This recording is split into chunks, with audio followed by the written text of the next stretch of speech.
Good evening, it's your pajama scholar, Hank McGurk. Or your pajama scholar, Hank McGurk, your pajama scholar.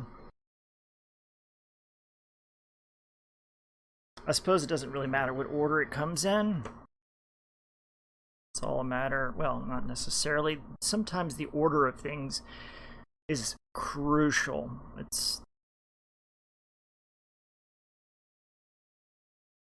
like in the arrangement of poetry, for example. Now, I suppose you want me to get right to the point.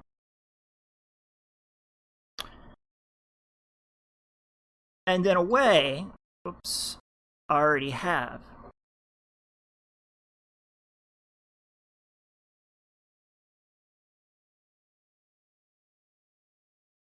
Like, I think it's not just something that I would recite, but that has been recited so many times before in history.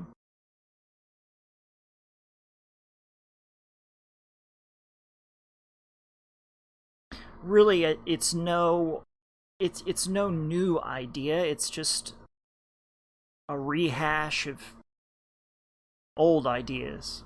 They say there's nothing new under the sun. An old man told me one time.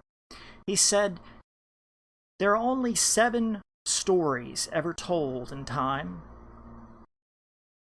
But he didn't tell me what 7 stories those were. At least I hope I remember it right.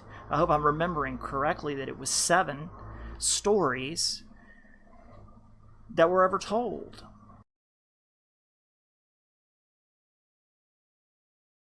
I don't know if he meant 7 themes or 7 general, like, there's only perhaps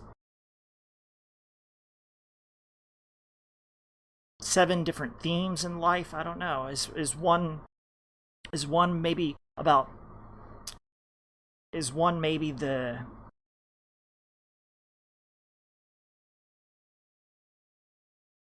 tale of, someone overcoming adversity? Is it, I've heard that there's the tragedy and the comedy. Well, I suppose I digress from what I've never even begun. And this is the way that I wanted to approach the subject today. Because I've known that I wanted to sit down and I've known that I wanted to tell a story. But I wasn't exactly certain which story this would be that I would tell. I mean, I've written it down. I just didn't know exactly how I would tell the story. And the title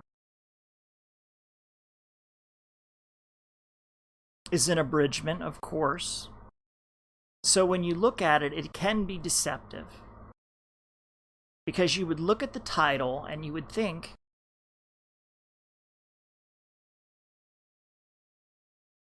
well, I don't know what you would think.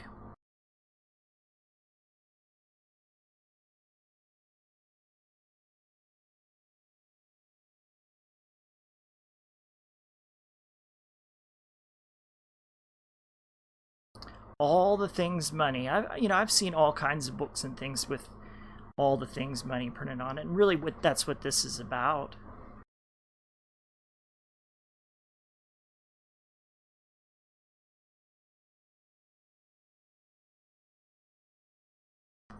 It but it's not only about that. It's about something that's more than that.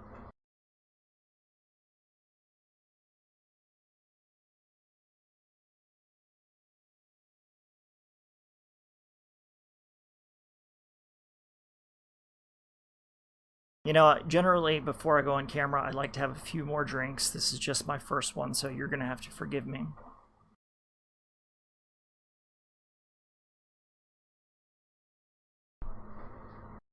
Because the moment is only about idling things away.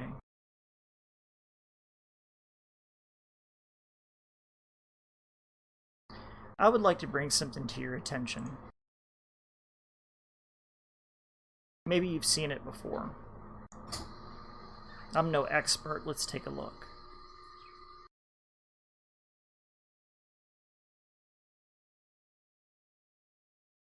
Now, I don't know what this photograph... This is not even a photograph. This is a painting. I don't know by whom. Whom? I don't know.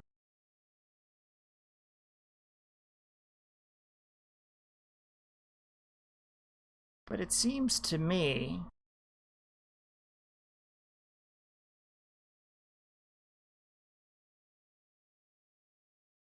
that this is the wine and this is the oil. What is this thing? And is this the oil? Is this the eggs frying in a bowl? She doesn't appear to be a grandmother.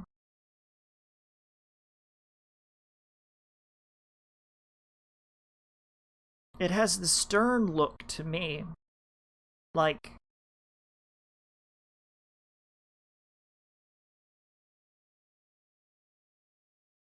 an apprentice bringing something to a teacher. Perhaps he was an orphan. I mean, I truly do wonder what this story, this picture is about. This painting. I've never laid eyes on it. Not in real life.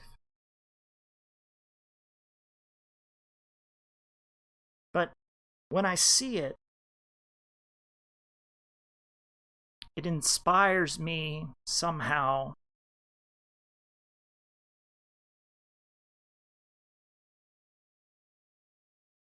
And I wonder sometimes if that's what they could teach you in an art history school.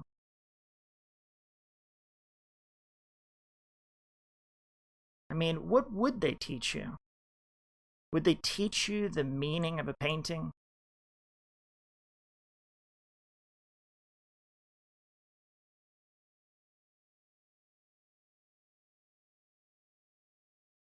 Wonder sometimes. Now, this is interesting. That's what they could teach you in an art history school. All right, well, that's when they change the formats, I must adapt. I apologize. I mean, like I had said before, and then made multiple observations about this, like that would be a much easier way to stream, to have it on one side and be able to look at it or whatever, but it's just not going to be that way.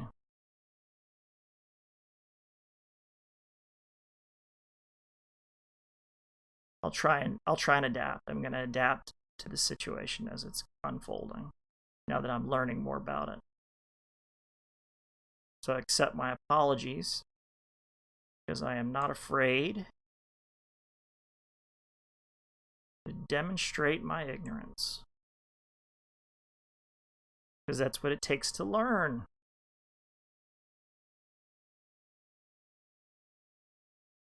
And when you come for an AGR,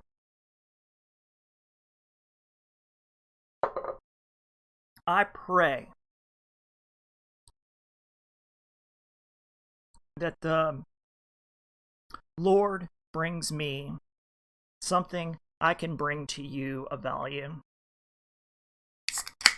But I have to get somewhat comfortable first.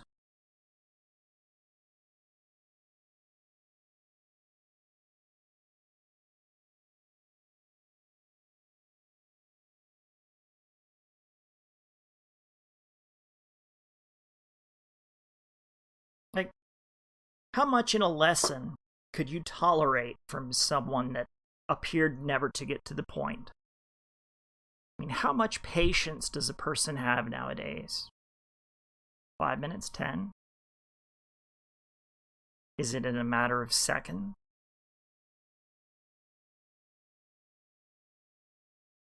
See, the point of the AGR, or the ambient glow radio presentation, is to entertain.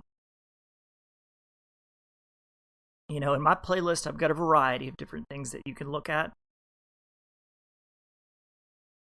Now, the discussions, the real life discussions, I try and add a little weight of analysis. In the fallout, I try and add a little weight to the combination of the things that are technical, the cooperation, the technical cooperation that's required to create a thing.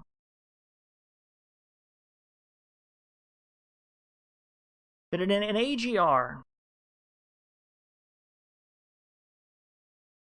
that's just me doing what I want.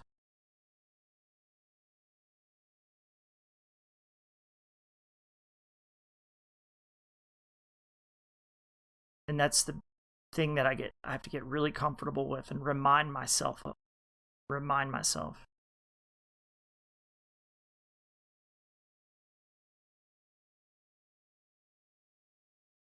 This production is for you.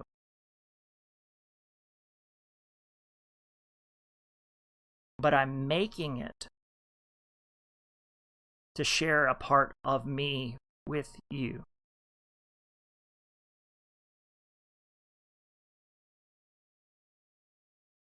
Now, how you choose to interpret that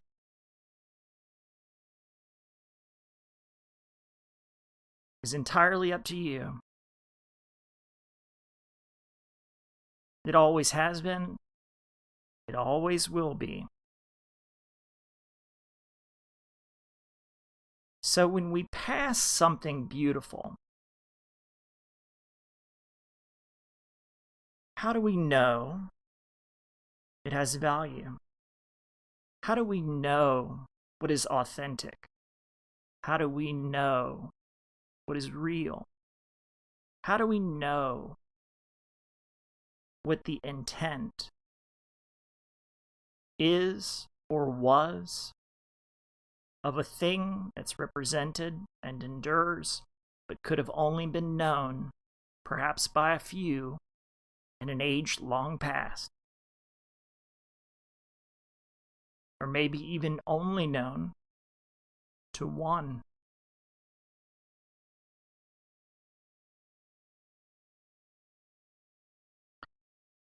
But how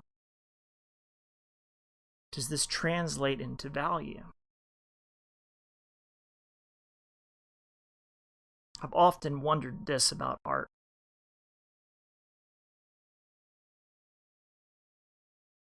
In fact, I wonder how much that piece we were examining just a moment ago is worth. I mean, in a financial sense.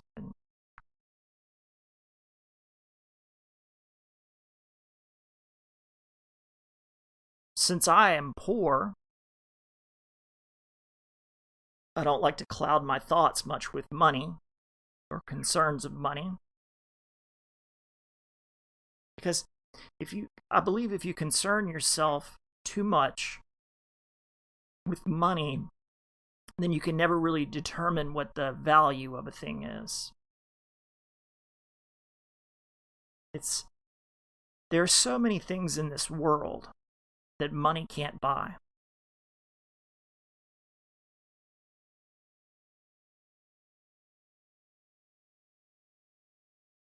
Money is only a fraction, and a tiny one at that represents our experiences in life, and yet so much emphasis is placed on it, it seems to consume the whole of the mind of humanity.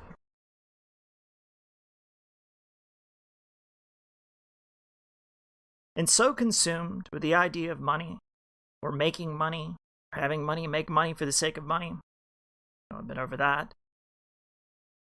Lost perspective on what is valuable. And when it's time, once again, to value things, items, objects, in a rational way, in a material way. Because this is the domain of the artist. The domain of the artist is to take something that is conceptual. It is a thing that when I've spoken to artists and sculptors, almost seemingly especially, they can never describe to me what their intent was. I mean, they can do only a little, but only a little. And mostly those that can and that do only a little, or can only a little, this has been, at least in my experience, have either been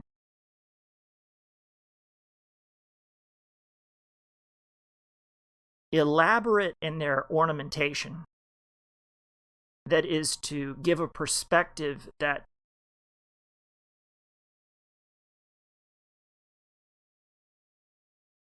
is either to deceive or to copy something that they have seen. Then they can describe it to you. But there are certain objects that I have held in my hands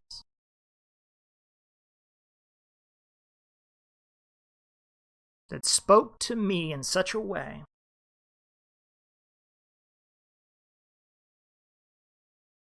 I wept, and I couldn't understand why. And I don't mean just wept. I mean bawl.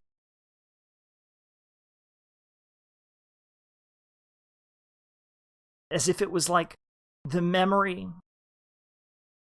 of a friend who had died, who had committed suicide. And here's the particularly frightening thing about this, is I had held these pieces, but there were several, over and over and over again. I had to become intimately familiar with it in order to cast it down to the finest detail, to be certain that when it was transformed into bronze, that it would be perfect in its reflection. So the cast had to be perfect. So every angle had to be examined and re-examined and re-examined and held and dusted. It's like, in creating a cast, you are almost, in a way, following the hands of the sculptor. You're going through a process that's not the same. But physically speaking, you're handling essentially the same object in a very different way for very different purposes. And somehow, one of these pieces inflicted on me such a great melancholy, I couldn't function. I just sat and wept. And I tell you, when you're working in a bronze forge, you're dealing with very, very hard men, no doubt. Ingots aren't light. Blast furnaces are hot. Buckets of sand are heavy. Sand blasting, taking metal shards in the arm. It's all fun.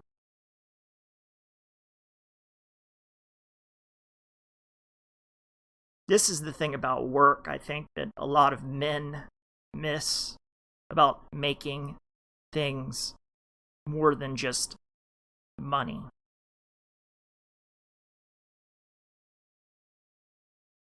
You have a camaraderie that comes from being in danger because you have to rely on the man beside you to make the right decisions. Because if you're using a plasma torch, pointing in the wrong direction, cutting the gates off of a piece, and behind it is a propane tank, or in front of the plasma torch, yeah, we'd all been blown up. So you have one man look out for the other. And we take it you have to take it very seriously, because if you don't, you could be seriously injured or you could die. And sometimes, when you've got so many hours in a piece,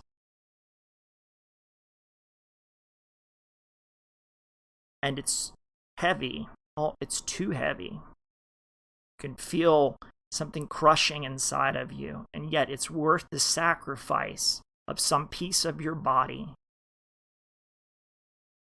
to not drop the cast, not drop the piece. It's too valuable. It's worth sacrificing something of yourself that you will carry with you like a scar or a limp for your entire life.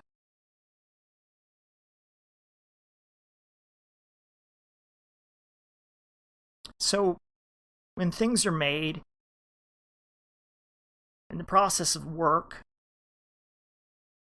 we all like to think that our sacrifices, whether they be physical or time away from our families,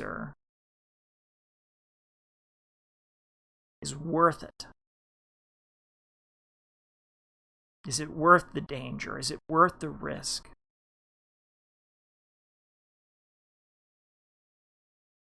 Is it simply about the money? And if it's about the money, then that could be fine too, I suppose. If you could expect that tomorrow you could spend it.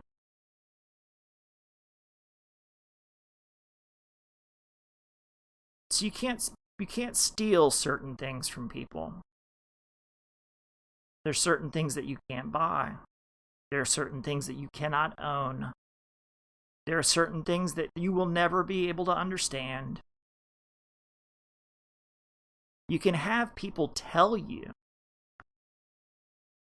what something is worth monetarily, or tell you perhaps what a piece means, artistically speaking,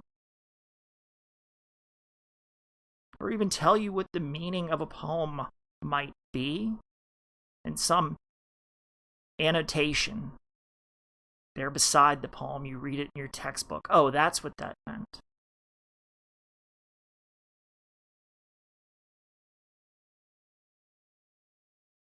It's as if some grand authority came along and dictated the meaning of the poem. The only person that's worthy of dictation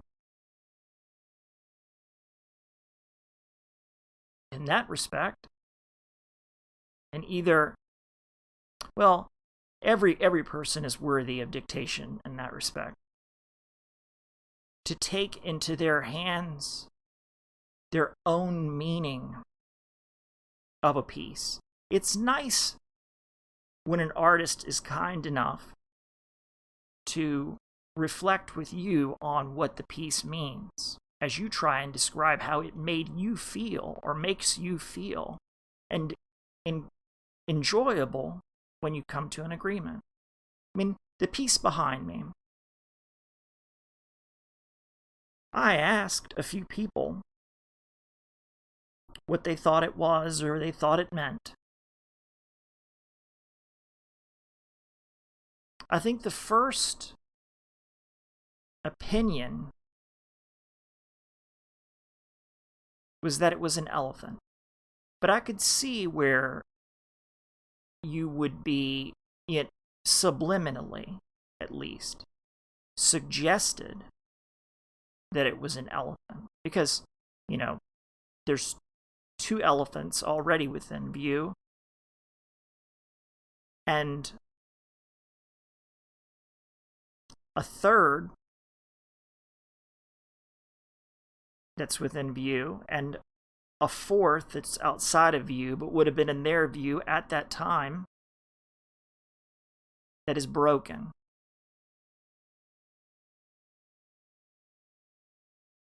So, subliminally speaking, I could see where that would be the conclusion that someone could easily draw, because there are a lot of other things in the world as the piece is displayed to make you believe that that might be the case.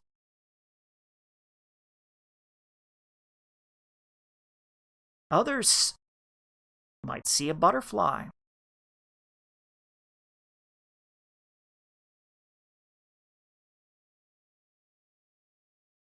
Others might see a symbol of death, of a bone, of a pelvis, on a background of red to signify death.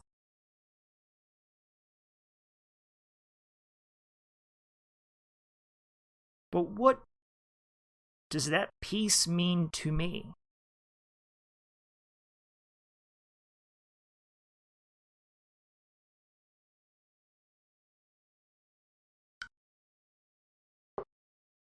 How much value could I place on it? How much value is it really worth? What does it mean?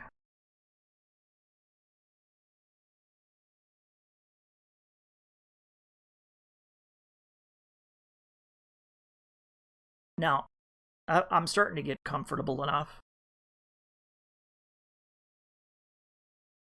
to get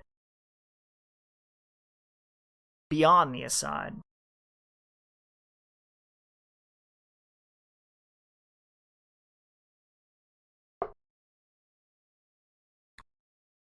Of all the things the money can't buy.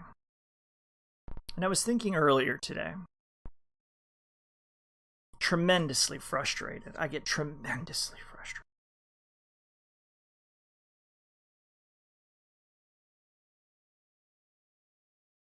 So I was thinking, okay,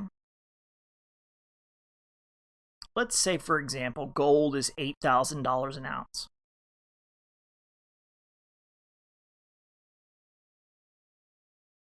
And you have it. In a coin or in a bar, whatever. It's not anything beautiful. It's just simply an ounce of gold. Maybe the coin itself is beautiful. I don't know. Typically they stamp it into some little bullshit bar that's just like, oh yeah, this is proven, blah, blah, blah, to be such and such. Oh, it's authentic gold. So instead, we just had to fucking stamp it on there. So your dipshit dumbass could figure it out that it was fucking gold and not some copy or imitation. because the stamp itself was to prove its authenticity more than its color. You're to trust the seal more than you trust your eyes, or the weight to the feel of the thing.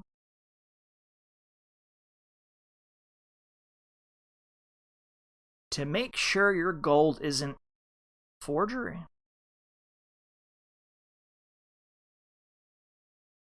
Now, I asked a question a while back when I was trying to determine the value of things to someone that was on the internet. And I asked him, because I was thinking in a Weimar Republic style kind of way. Say for example, you did have to revalue everything, and you did have to determine for yourself what the value of things were. I asked him, how many strawberries can you buy for an ounce of silver? And he gave me an answer, and at the time I thought this has got to be the stupidest son of a bitch I have ever heard in my entire life. He said, you can buy, and I think I'm going to try and quote, as many as you want and give them away. And I was thinking to myself, an ounce of silver is something that would be what? A store of value? Strawberries are perishable. If you had an ounce of silver, how many strawberries could you get for an ounce of silver? And if you got as many as you want and you gave them away, then the silver would be gone. And you would have nothing. But a belly full of strawberries before they rotted. And perhaps the gratitude.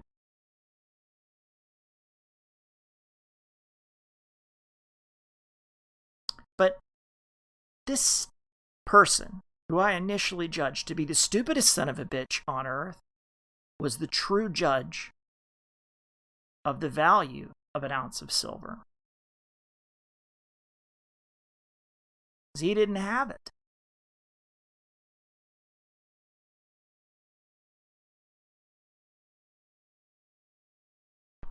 Nor do I think he had an overabundance of strawberries. I think instinctively he knew that you could get more strawberries than you could get silver, and that you could only get them all at one time,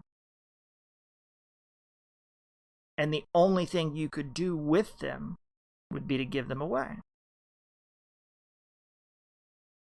So, I began to think. I was saying, okay, now I'm beginning to understand the value of a thing, because you can't eat silver. So, and you can't save strawberries.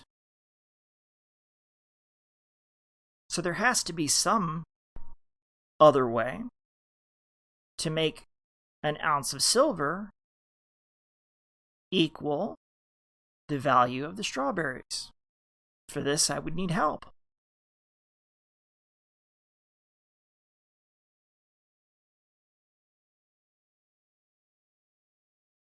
I would need a cannery. I would need a recipe. I would need lids and glass and sugar. And voila! Strawberry preserves.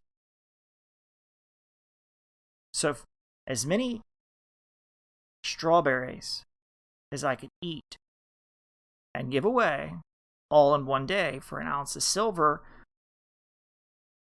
I need all these other things to make them last.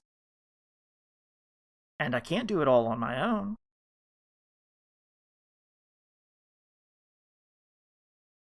So I thought, how much sugar could I get for an ounce of silver? If sugar were not easily or readily available, say the stores no longer had sugar.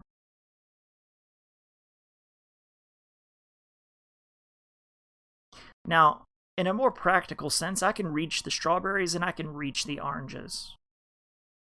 But the sugar, from a practical sense, is outside of my reach. Can't get sugar.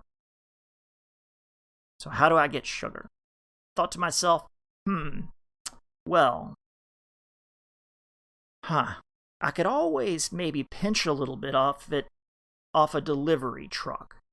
Because I suppose different supplies would be delivered in different areas at different times. And there's always somebody that's willing to barter a bit of this or a bit of that. But one thing that's very important to understand about corrupt or criminal elements is that when you're dealing with them, anything you barter will be almost an exact one-to-one exchange.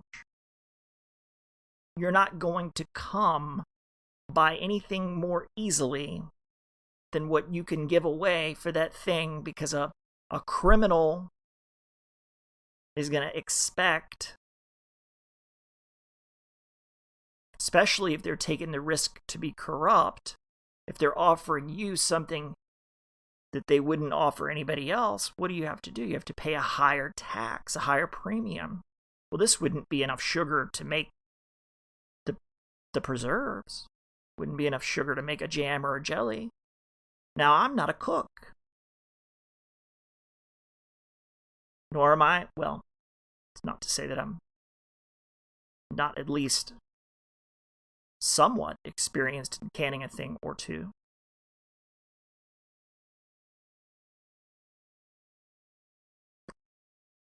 But it wouldn't be enough sugar. Not for all the strawberries I could get for an ounce of silver.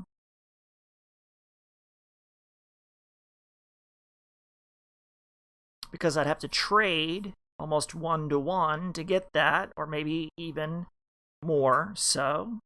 So that's out of the question.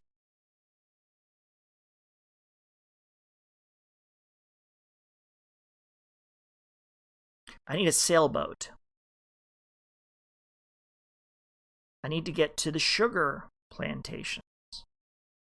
I need to get to where either the sugar is produced or it's refined. I need to get to the source of the sugar. Because I need to get it where it's less valuable because there's more of it. So I need sailboats now. Because the roads ostensibly are all shut down. There's no more fuel. The world is changing. But still, some things stay true. There's wind in the air. There's water in the sea. Sailboats will still sail. I need a sailboat. But not just one, I need two. Why two? Certainly you could carry back all the sugar that you need on one sailboat. Two? Well, I suppose that would be to ensure that you never put all your eggs in one basket. Because if you're to make a journey to unknown lands, it's best not to sail alone.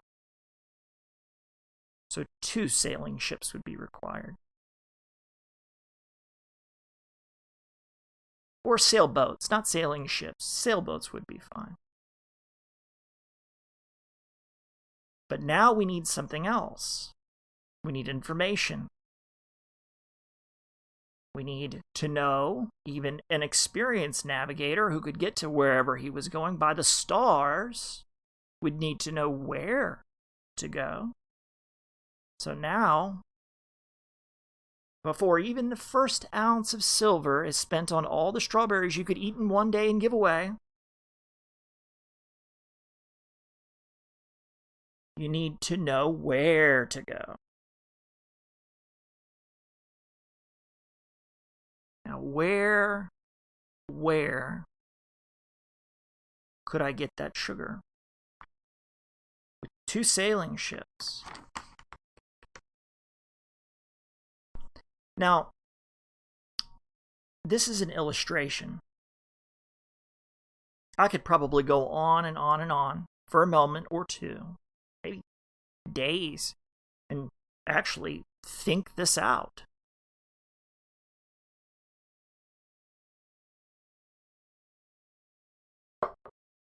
Maybe I have. Maybe I haven't. I haven't. Not completely. I'm giving it some thought.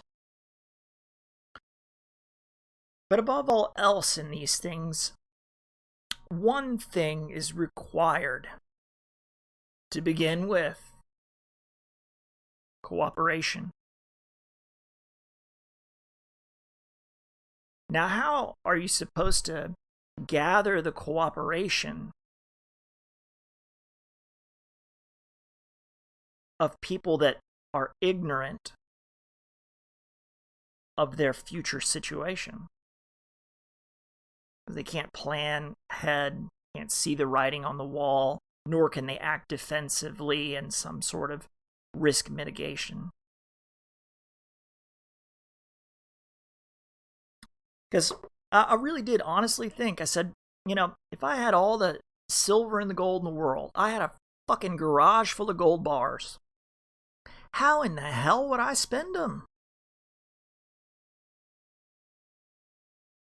The moment that you take your gold bar to get whatever that you need to eat, someone's going to notice that you're spending it. They're going to see how much it was worth. And since most people aren't thinking ahead, they're only thinking about the short cycle, which is to the point of attention. How long can you hold your attention or focus on a thing, principle, or an idea before you arrive to a point of conclusion or resolution?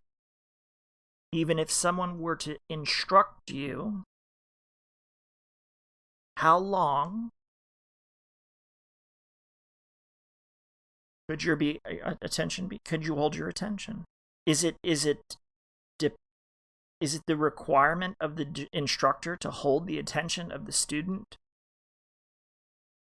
This was one of the major issues that I had early on when dealing with post-wizened elders. It's amazing to me for their advanced age. It is amazing to me how impatient they are with imperfection. It's like you have to prove to them that you're a worthy enough student. And the problem is they'll never be satisfied. Because really, honestly, they've already achieved what they need to achieve. They're going to die. What's the point in them teaching you anything? They have theirs. Fuck you, buddy. I've made mine. You can go fuck yourself. Now, you gotta prove to me you're worth my time to teach you what I did.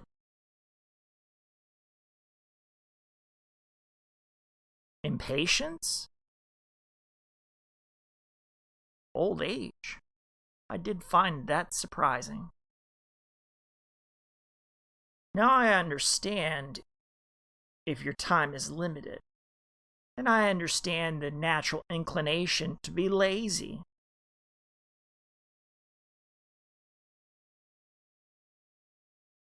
All things are done through cooperation. And it is a shameful thing when, well, it's not as if I was rejected. It was that at that time, I did not have the time.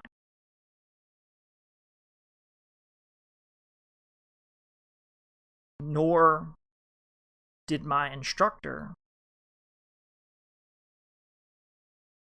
so to speak, in a much more physical way than my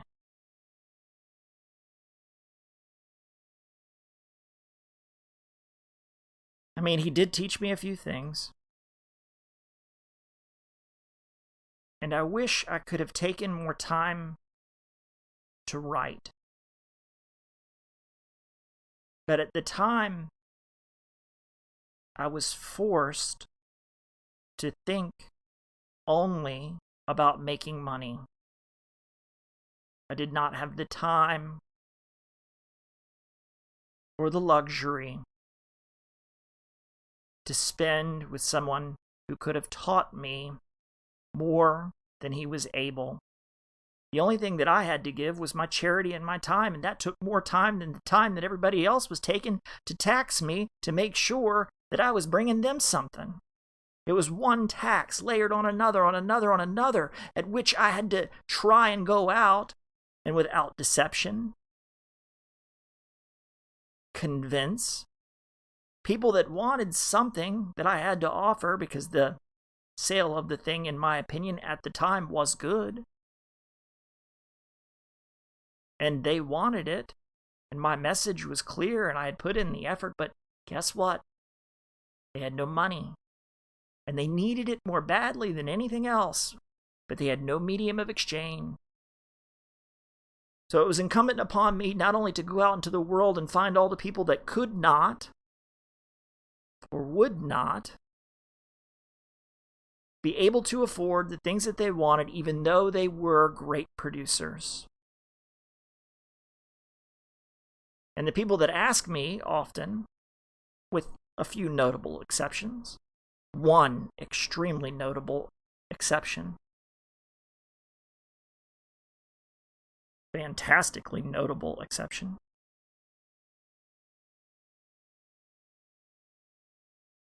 were, generally speaking, corrupt in some way. There was one great man among the lot of them,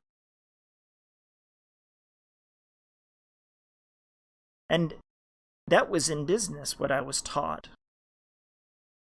This other component piece was part of my passion, because it was understood that a man that carries a book and writes all the time must think in words.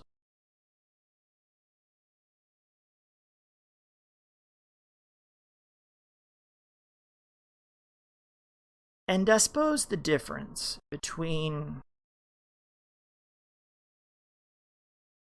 the one who made his money from writing and the writer who writes is that one will go through a process. One is willing to, go to the publisher, jump through all these prerequisites and all these hoops and pay all these taxes along the way and give someone else and cut and art for the art's sake is lost, and then you become a producer of writing. What are you writing for? You're writing for your salary. You're writing for your paycheck. And who are you being paid by? You're being paid by the people that you are providing the writing for. And then everyone else in the world, they market it to, because that's the price of entry. A sale. Not only must you have talent, skill, but then you have to sell a piece of your soul. Perhaps. Maybe I'm being too hard. Maybe I'm being too harsh. Because maybe I've come to the point where, I don't really care to share. Fuck it. I'll toss it into the fire just to watch it burn.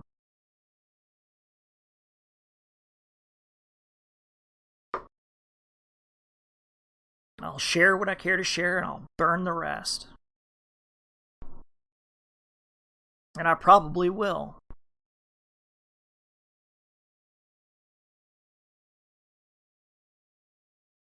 Rum and lemons and honey.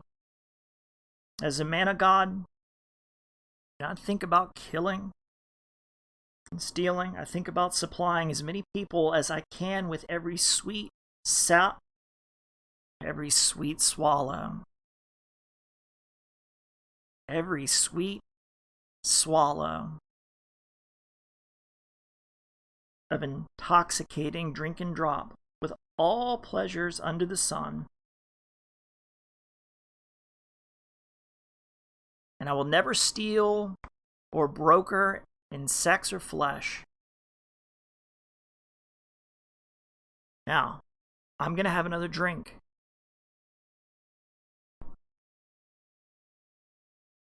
I mean, I don't even know if I want to carry on. Do I want to carry on here? Slavery, armies, raising armies, stubborn misfit, death wish, streetwise nerd. What?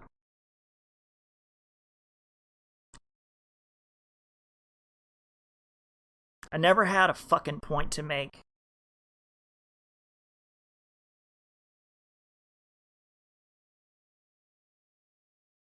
But there might have been something there. It's been Hank. Catch you guys on the flip side.